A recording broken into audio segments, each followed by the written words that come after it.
สบายดีท่านผู้ชมต้อนรับประธานเข้าสู่การรายงานข่าวต่างประเทศซึ่งข่าวทำอินนี้เฮามาติดตามกันที่ท่านพลโทตงจุนเป็นประธานพิธีต้อนรับท่านพลเอกฝานวันย่างและคณะผู้แทนเวียดนามเข้าร่วมงานพบปะแลกเปลี่ยนอยู่จีน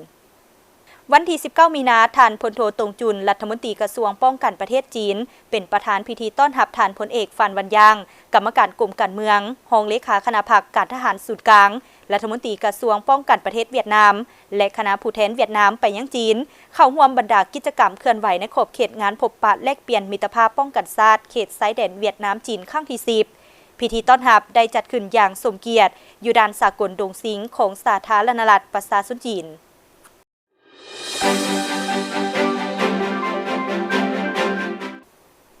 อิงตามการประกาศลงวันที่ 16 มีนาคม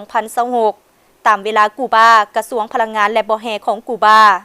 กลไกที่จำเป็นได้ถูกเปิดใช้งานเพื่อฟื้นฟูตารางไฟฟ้าแห่งชาติอย่างว่องไว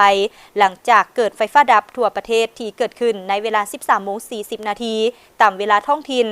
00:40 นาทีของตอนเช้าวันที่ 17 มีนาคม 2026 ตามเวลาประเทศลาวเจ้าหน้าที่คิวบากำลังสืบสวนสาเหตุของเหตุการณ์ดังกล่าว